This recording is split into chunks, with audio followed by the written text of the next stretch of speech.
शानदार सा क्वेश्चन आप सभी से पूछा है। क्वेश्चन में आपसे पूछा है which of the following is not a dance. आपको बताना है निम्न में से कौन सा नृत्य नहीं है। ऑप्शन है आपका Bihu, option B Odissi, option C Onam या फिर option number D Ghoomar. Question बहुत सिलेक्टेड पूछा गया है। अगर आपको पता है तो जल्दी से इसका राइट आंसर हमें लाइव चैट में बताना है। तो देखिएगा इसका राइट आंसर जो होगा आपका ऑप्शन नंबर सी ओणम यहाँ पर आपका बिल्कुल ही राइट हो जाएगा। ओणम जो होता है वो आपका एक प्रकार का पर्व है यानी कि त्यौहार है और ओणम जो होता है वो आपका केरल राज्य में बहुत ही धूमधाम से मनाया जाता है। इसे आपको ध्यान में रखना है। बात करें बिहू की तो बिहू जो होता है वो आपका असम का प्रसिद्ध लोक नृत्य है, इसे आपको ध्यान रखना है। और ओडिसी जो होता है वो आपका उड़ीसा का होता है। और बात कर लेते हैं घूमर की तो घूमर जो होता है वो आपका राजस्थान का, कहाँ का, राजस्थान का होता है। इसे भी आपको ध्यान में रखना है। तो चलिए बढ़ते हैं नेक्स्ट क्वेश्चन 2 नंबर क्वेश्चन की ओर। 2 नंबर क्वेश्चन आपके सामने है। क्वेश्चन को ध्यान से पढ़िएगा। क्वेश्चन में आपसे पूछा है what is the atomic number of gold. आपको ये बताना है कि सोना का परमाणु संख्या कितनी है। जल्दी से बताइएगा कि सोना का परमाणु संख्या कितना होता है। तो देखिएगा सोना का परमाणु संख्या जो होता है वो आपका 79 यानी कि 79 होता है। ऑप्शन डी यहाँ पर आपका बिल्कुल ही राइट हो जाएगा। यहाँ से बहुत ही क्वेश्चन बन रहा है। मैं आपको बताता हूँ कि सोना का जो संकेत होता है वो आपका AU होता है। क्या होता है? AU होता है। इसे आपको ध्यान में रखना है।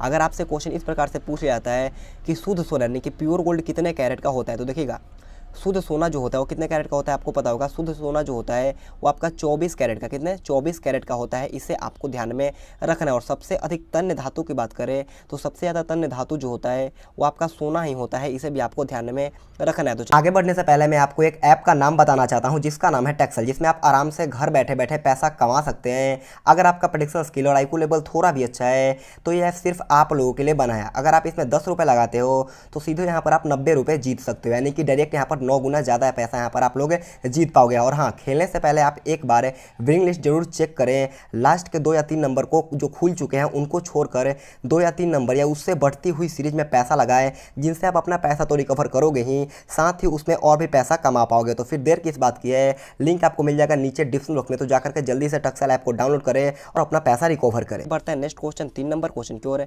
3 नंबर क्वेश्चन आपके सामने है। क्वेश्चन में आपसे पूछा है when did Vasco da Gama come to India. आपको बताना है कि वास्को डी गामा भारत कब आया था, कौन से साल में वास्को डी गामा भारत आया था, आपको ये बताना है। ऑप्शन 4 आपके सामने है और टाइम आपको बहुत ही कम मिलेगा। तो जितना जल्दी हो सकता है इसका राइट आंसर हमें लाइव चैट में बताना है। तो देखिएगा वास्को डी गामा जो भारत आया था वो आपका 1498 ईस्वी में आया था, यानी कि इसका राइट आंसर होगा आपका ऑप्शन बी 1498। यहाँ पर आपका बिल्कुल ही राइट हो जाएगा। वास्को डी गामा जो था वो भारत कहाँ पर आया था, आपका कालीकट बंदरगाह जो कि आपका केरल में होता है। कालीकट बंदरगाह, यहाँ पर एक क्वेश्चन और बन रहा है कि कालीकट बंदरगाह कहाँ पर है। तो कालीकट बंदरगाह जो होता है वो आपका केरल में है। वहीं पर आपका वास्को डी गामा पहली बार भारत आया था और समुद्री मार्ग से आया था। इसे भी आपको ध्यान में रखना है। और बात कर लेते हैं ईस्ट इंडिया कंपनी की स्थापना की। तो ईस्ट इंडिया कंपनी का स्थापना जो हुआ था वो आपका 1600 ईस्वी में हुआ था। इसे भी आपको ध्यान में रखना है। तो बढ़ते हैं नेक्स्ट क्वेश्चन 4 नंबर क्वेश्चन को। 4 नंबर क्वेश्चन आपके सामने है और मान के चलना ये क्वेश्चन आपके पेपर में आने का बहुत ही ज़्यादा चांस है, क्योंकि ये क्वेश्चन आपके पेपर में बहुत बार पूछा भी जा चुका है। क्वेश्चन में आपसे पूछा है कि काली मिट्टी किस फसल के लिए सर्वाधिक उपयुक्त होती है। आपको ये बताना है कि काली मिट्टी जो होता है वो किस फसल के लिए सर्वाधिक उपयुक्त मानी जाती है। ऑप्शन है आपका चाय, ऑप्शन बी कपास, ऑप्शन सी धान या फिर ऑप्शन नंबर डी इनमें से कोई नहीं।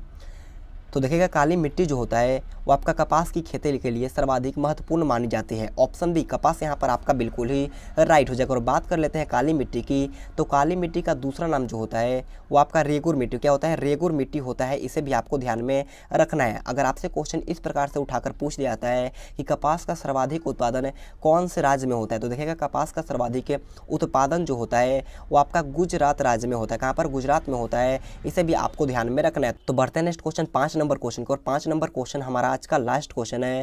क्वेश्चन में आपसे पूछा है Jnanpith award is given in which field. आपको बताना है ज्ञानपीठ पुरस्कार किस क्षेत्र में दिया जाता है। ऑप्शन आपका फिल्म लेखन, ऑप्शन बी साहित्य, ऑप्शन सी खेल या फिर ऑप्शन नंबर डी राजनीति। ऑप्शन 4 आपके सामने मैंने बोल दिया, तो जल्दी से इसका राइट आंसर हमें बताना है।